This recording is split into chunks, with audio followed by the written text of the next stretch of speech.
Hi friends, मैं doctor आशीष, आपका the Success coach और द सोशल इन्फ्लुएंसर फिर से आज वाव लेके नया आपके बीच में उपस्थित हूं। और आज का वाव ऐसा है जो आप और मैं सबको बिल्कुल नापसंद है, लेकिन उसके बिना हमारा गुजारा भी नहीं है। जी हां, मैं आज बात करने वाला हूं आपकी कामयाबी के रास्ते में सबसे बड़े रोड़े के बारे में। That is objections. ऑब्जेक्शंस क्या हैं, क्यों हैं, अच्छी हैं कि बुरी हैं, और सबसे बड़ी बात उसको मैनेज और टैकल कैसे करना है। ये ऑब्जेक्शंस का टॉपिक और ऑब्जेक्शन हैंडलिंग हम दो वाव में डिस्कस करेंगे। आज के वाव में हम ऑब्जेक्शन हैंडलिंग और ऑब्जेक्शंस के बारे में बेसिक बात करेंगे, और अगले वाव में ये ऑब्जेक्शन हैंडलिंग के बहुत सारे तरीके आप जानेंगे, सीखेंगे, समझेंगे।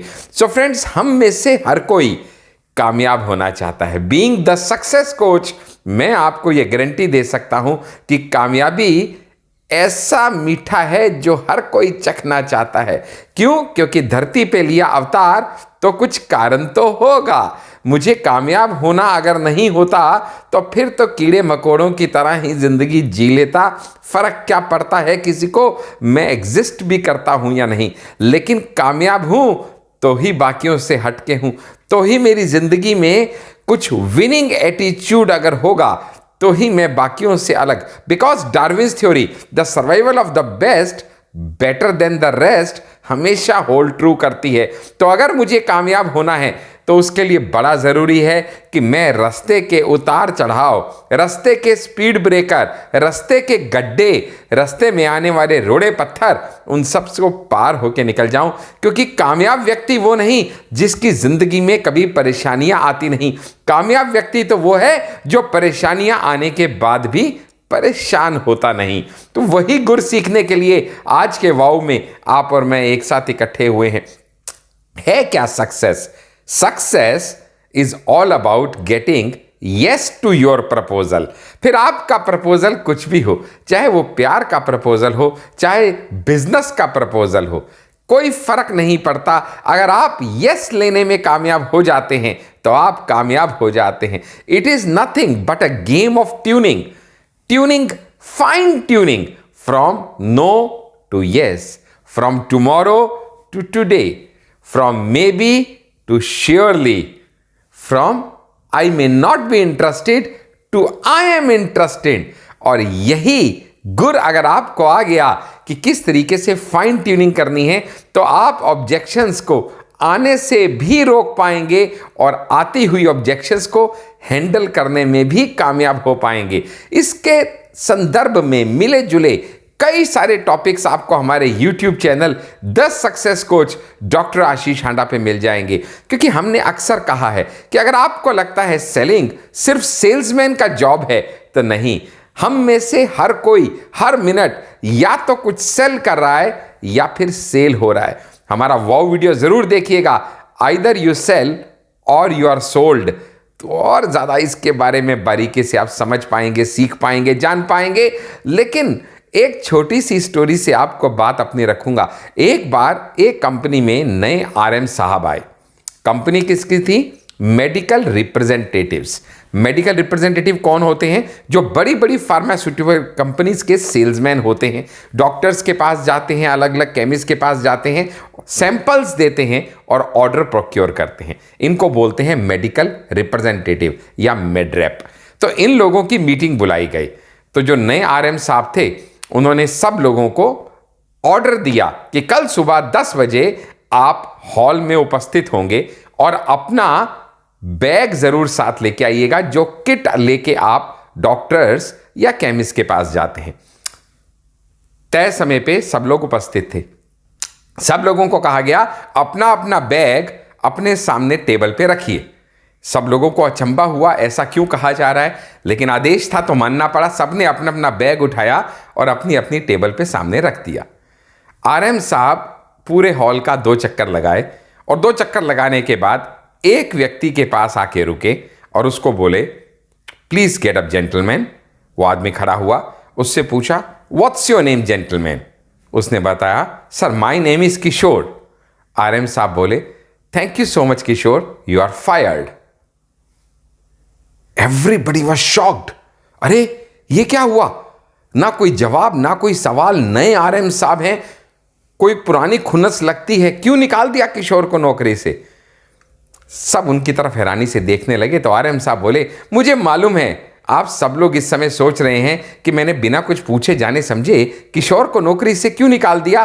किशोर को मैंने नौकरी से इसलिए निकाल दिया क्योंकि मैं बिना ट्रैक देखे ही जानता हूं कि इसकी परफॉर्मेंस बाकियों से कम होगी, और वो मैं जान सकता हूं इसकी बैग की कंडीशन देख के, क्योंकि इसका बैग जो ये दर दर लेके घूमता है, भटकता है, इसका बैग ऑलमोस्ट नया नकोरा है। इसकी बैग की शक्ल ही बताती है कि इसने आज ही इसको अलमारी से निकाला और मेरा आदेश था इसलिए इसको कैरी किया। ये बैग लेके कहीं जाता ही नहीं। क्या लोगों से मिलता होगा, क्या सैंपल देता होगा? क्योंकि अगर यह बैग लेके मिलता होता तो इसकी बैग की हालत भी आप सबके बैग की तरह खस्ता हालत होती। यानी कहने का अर्थ बड़ा सीधा सा है मेरी जान, दाग अच्छे हैं। मुझे नहीं याद ठीक से कि ये निरमा की ऐड थी या सर्फ एक्सेल की, लेकिन एक ऐड आई थी, दाग अच्छे हैं। यानी अगर आपकी शर्ट पे दाग है मिट्टी के, बच्चे के लिए कह रहा हूं, तो ये इस बात का सबूत है कि आप खेले हैं। अगर आपने गलतियां की हैं काम में, ये इस बात का सबूत है कि आपने कुछ नया ट्राई किया है। अगर आप गिरे हैं, ये इस बात का सबूत है कि आपने चलने का हौसला दिखाया है। अगर आप नाकामयाब हुए हैं, अगर आपको ऑब्जेक्शन मिली हैं, अगर आपको रिजेक्शन मिली हैं, ये इस बात की गारंटी है कि आपने प्रयत्न तो किया है। और जीत उनकी होती है जो ट्राई करते हैं, क्योंकि जीत तो हौसला रखने वालों की होती है। कहते हैं ना, गिरते हैं शहसवार ही मैदाने जंग में, वे तिफल क्या गिरेंगे जो घुटनों के बल चले। It's better to try and fail than to not try and not fail. So अगर ऑब्जेक्शन आती है आपको भी, कोई चिंता की बात नहीं। आज पहला पार्ट है ऑब्जेक्शन हैंडलिंग का। आज इतना तो समझ लीजिए कि अगर ऑब्जेक्शन आती है तो अच्छा है, ऑब्जेक्शन आने में कोई दिक्कत नहीं, क्योंकि कहते हैं ना, राख जैसे कदमों से मिलती है, राख जैसे कदमों से मिलती है, ये जिंदगी सिर्फ अपने दम से मिलती है। जब तक आपने ट्राई नहीं किया तब तक आप कामयाब होंगे नहीं। किसी और के ऊपर छोड़ने से बात बनेगी नहीं। इसी चीज हम सब ने देखा है। बीइंग अ डॉक्टर, मैंने कुछ आपसे ज्यादा देखा होगा, लेकिन ईसीजी की स्पाइक्स ऊपर नीचे रहती हैं। जिंदगी भी ऐसी ही है, कभी सीधी डगर तो मिलने वाली नहीं, कभी मजे से काम तो होने वाला नहीं। कहते हैं, if your road does not have any obstacles, probably it is not the right path. यानी उसमें ऑब्स्टेकल्स हो, ये नॉर्मल और जरूरी बात है। मैं तो ये बोलता हूं, अगर आपको ऑब्जेक्शन आती है तो ये अच्छी बात है, क्योंकि objections are like the speed breakers. जब भी आप मार्केट में जाएंगे, आइदर आपको यस मिलेगा या नो मिलेगा। If you get yes, you sell, and if you get no, you excel. Yes my dear friends, आप हर नो से सीखते हैं। हर नो, हर ऑब्जेक्शन उस पत्थर की तरह है जो आपकी चाकू को और रगड़ लगा के उसको और ज्यादा तेज और धारदार बनाती है। हर नो क्लाइंट की, इट्स नॉट कि he is not interested. No means NO, that is next opportunity. यानी अगली बार ट्राई कीजिएगा। हो सकता है कि शायद इस बार आप उसको अच्छे से कन्विंस ना कर पाए हो सकता है आप उसकी क्वेरीज को सॉल्व ना कर पाए हो सकता है अपने क्लाइंट की रीडिंग ना कर पाए हो सकता है बहुत कुछ हो सकता है। But for every sale that you did not complete, you are guilty of improper presentation. Client कभी भी खरीदने को तैयार है ही नहीं। ये तो एक सेल्समैन की कलाकारी है कि वो उसको खरीदने पे कैसे राजी कर सकता है। बहुत सारे स्टेप्स हैं ऑब्जेक्शन हैंडलिंग के, लेकिन एक बात क्लियरली हमें समझ लेनी है, Rome was not built in a day. मैं हमेशा कहता हूं, सिस्टम ऑफ सक्सेस फॉलो कीजिए। अगर आप इंश्योरेंस फ्रेटर्निटी में हैं, इंश्योरेंस इंडस्ट्री को बिलोंग करते हैं, तो हमारे फास्ट ट्रैक सीरीज को ज्वाइन करना बिल्कुल मत भूलिएगा, क्योंकि ये फास्ट ट्रैक सीरीज हर फोर्टनाइट यानी हर 15 दिन में होने वाला एक ऐसा जबरदस्त सेशन है जिसमें 1 hour 4 to 5 Google meet platform पे हम लोग मिलते हैं और एक ज़बरदस्त टॉपिक को आपके साथ डिस्कस करके आपकी मार्केटिंग स्किल्स, आपकी सेलिंग स्किल्स को इस लेवल तक इन्हेंस कर देते हैं कि कामयाबी तो आपके कदमों में पड़ी होगी। Medical underwriting, non medical underwriting, financial underwriting, female underwriting, ULIPs, IPO, जाने ऐसे कितने टॉपिक हम अब तक एफटीएस में शेयर कर चुके हैं। और हमारा अगला एफटीएस जो होने जा रहा है वो मार्च 14 को होने जा रहा है, जिसका टॉपिक है ऑब्जेक्शन हैंडलिंग।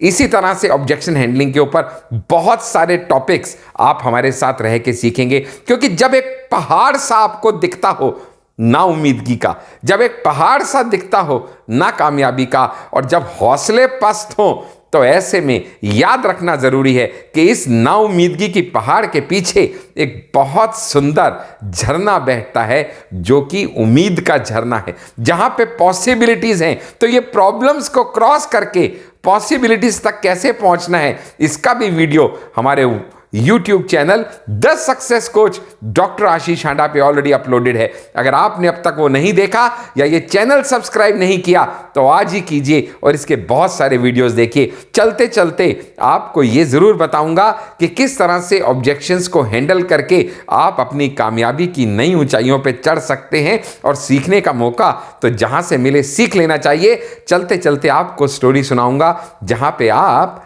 एक डोंकी से भी सीख सकते हैं, गधे से। जी हां, कहानी है एक गांव की, जहां पे एक किसान के पास एक गधा था। वो किसान ने सारी जिंदगी उस गधे से जबरदस्त काम लिया, पूरा पैसा वसूल किया, एड़ी चोटी का काम उस गधे से कराया। लेकिन वक्त के ढलते गधा भी बूढ़ा होता चला था। अभी उस गधे से उतना काम होता नहीं था जितना उसका मालिक उससे उम्मीद करता था। तो कॉर्पोरेट सेक्टर की तरह अभी इस मालिक को लगने लगा कि ये गधा अब मेरे लिए एसेट नहीं रह गया, ये तो अब लाइबिलिटी बन गया है, इससे पीछा छुड़ाना ही अक्लमंदी है। लेकिन करे तो करे क्या, वो 2 बार ऐसा कर चुका था कि उसको जंगल में छोड़ के आ चुका था। लेकिन वो गधा एक वफादार पशु की तरह वापस अपने मालिक के घर अगले दिन सुबह पहुंच जाता था। अब वो बड़ा दुखी था, मैं करूं तो करूं क्या, अब मैं इसको मार दूं तो गांव वाले मुझे निर्दयी कहेंगे, क्योंकि सारी इसकी जवानी मैंने अपने काम में लगवा दी, और अब जब इसका बुढ़ापा आया तो मैं इसको छोड़ रहा हूं। जंगल में छोड़ आया, वापस आ जाता है, करूं तो करूं क्या। तो उसके दिमाग में एक आइडिया आया। उसने एक दिन रात को उस गधे को बाहर टहलाने के लिए ले गया। गांव के बाहर एक सूखा कुआं था। इसने गधे को कहा, गधे भैया जरा देखना इसके अंदर पानी है क्या। तो गधा था। गधा जैसे ही कुएं के अंदर झांका, उसने पीछे से गधे को धक्का दे दिया और सूखे कुएं के अंदर गधा गिर गया। गधे को तो मालूम नहीं क्या हो रहा है। अब जैसे ही वो गिरा, उस बेचारे गधे को तो यह भी नहीं पता कि उसके मालिक ने ही उसको धक्का दिया है, गधा था ना। लेकिन अब जब उसको दर्द हुई, चोट लगी गिरने से, घबरा गया अंधेरे कुएं में, तो उसने क्या करना शुरू किया, जोर जोर से बोलना शुरू किया, क्या, ढेंचो ढेंचो ढेंचो ढेंचो। अभी ये किसान एकदम हड़बड़ा गया, क्योंकि इतना जोर से ये चिल्लाने लगा था गधा। इसने कहा अभी आसपास के सब लोग इकट्ठा हो जाएंगे और मैं फंस जाऊंगा। इसने क्या किया, इसने फटाक से पास में नजर दौड़ाई। इसको एक किसान तो था, कुदाल दिख गई। उसने कुदाल उठाई, साथ की जो मिट्टी थी उसको खोदना शुरू किया। मिट्टी खोदे और कुएं में गधे के ऊपर डाले, मिट्टी खोदे कुएं में गधे के ऊपर डाले, मिट्टी खोदे कुएं में गधे के ऊपर डाले। क्योंकि इसका इरादा यह था कि मैं मिट्टी ऊपर से डालता जाऊंगा, ये गधा मिट्टी के नीचे दब के मर जाएगा, मेरा इससे पीछा छूट जाएगा और मेरे ऊपर कोई इल्जाम भी नहीं आएगा। सोच इसकी अपने हिसाब से तो ठीक थी, लेकिन भले ही वो गधा था जिसको इस समय बहुत बड़ी परेशानी सामने खड़ी थी। क्योंकि एक तो कुएं में गिर चुका था, इतना उसको समझ में आ गया था कि कुछ तो गड़बड़ हो रही है मेरे साथ, लेकिन वो इससे ज्यादा कुछ ना समझ पाया, ना कुछ कर पाने की क्षमता में था। तो जब उसके पीठ पे मिट्टी गिरी, तो 1 बार गिरी, 2 बार गिरी, थोड़ा उसको लगा अरे यार ये मिट्टी गिरेगी तो मैं तो दब जाऊंगा, अब मुझे क्या करना चाहिए। तो इस गधे ने भी उस मुसीबत के टाइम पे अपनी बुद्धि इस्तेमाल करी, क्योंकि बुद्धि अगर मुसीबत पे इस्तेमाल करी जाए तो ही वो किसी काम की है, वरना वो बेकार की है। तो गधे ने क्या किया? गधे के जैसे ही पीठ के ऊपर मिट्टी गिरी, गधे ने अपनी बुद्धि इस्तेमाल करते हुए, अपनी जान बचाते हुए झटपट झटपट यूं यूं करके इसने अपनी पीठ से मिट्टी गिरा दी। अब बाहर किसान को देख नहीं रहा था अंदर क्या हो रहा है, वो मिट्टी डालता था, मिट्टी इसके पीठ पे गिरती थी गधे के, ये झटपट झटपट करके मिट्टी नीचे गिरा देता था। ऐसा होता रहा, ये झटपट झटपट करके मिट्टी नीचे गिराता रहा। तो धीरे धीरे मिट्टी जो नीचे गिरती चली जा रही थी, उससे मिट्टी का पहाड़ बनना शुरू हुआ और ये गधा उस मिट्टी के पहाड़ पे धीरे धीरे धीरे धीरे चलता गया। मिट्टी गिरती गई, पहाड़ बनता गया, गधा उसके ऊपर आता गया। मिट्टी गिरती गई, पहाड़ बनता गया, गधा इसके ऊपर आता गया। तो वो मिट्टी जो उसके ऊपर गिराई जा रही थी, उसको दबा के मारने के लिए अपनी बुद्धि और विवेक का इस्तेमाल करके मुसीबत के टाइम में उस प्रॉब्लम को ही एक नई पॉसिबिलिटी में क्रिएट करते हुए, उस ऑब्जेक्शंस को ही प्रॉपर तरीके से हैंडल करते हुए, उस गधे ने वो मिट्टी जो उसको मारने के लिए फेंकी जा रही थी, उसी से अपने कुएं से बाहर निकलने का रास्ता बना के कुएं से बाहर निकल के ये प्रूव कर दिया कि जहां चाह वहां रहा। अगर आप चाहेंगे तो आप नेगेटिविटी को पॉजिटिविटी में बदल देंगे, आप प्रॉब्लम्स को पॉसिबिलिटीज में बदल देंगे, आप रास्ते में आने वाली ऑब्जेक्शंस को भी पार करके अपनी कामयाबी का रास्ता खोज लेंगे। और अगर आप सेलिंग में हैं, मार्केटिंग में हैं, LIC में हैं, इंश्योरेंस में हैं, फाइनेंस में हैं, तो हमारे FTS को ज्वाइन करके, जिसके लिए आपको हमारे व्हाट्सएप नंबर 8368074599 पे व्हाट्सएप करना होगा। आप इसी तरीके हमारे साथ जुड़िए रहिए। हमारे YouTube channel the Success Coach doctor Ashish Handa को सब्सक्राइब कीजिए, आने वाले हर नए वीडियो को देखिए। और हां, अगले वाव को देखना मत भूलिएगा, क्योंकि ऑब्जेक्शन हैंडलिंग का सेकंड पार्ट, क्वेश्चनिंग, किस तरीके से क्वेश्चंस के माध्यम से आप ऑब्जेक्शन हैंडलिंग कर सकते हैं, क्या तरीके हैं ऑब्जेक्शन हैंडलिंग के, वो जानने के लिए अगले वाव में भी हमारे साथ जुड़े रहिएगा। इन्हीं शुभकामनाओं के साथ कि आपका प्यार, आशीर्वाद, समर्थन हमें मिलता रहेगा, इसी आशा के साथ मैं डॉक्टर आशीष, आपका द सक्सेस कोच और आपका सोशल इन्फ्लुएंसर, आज के इस वाव में आपसे विदा चाहता हूं।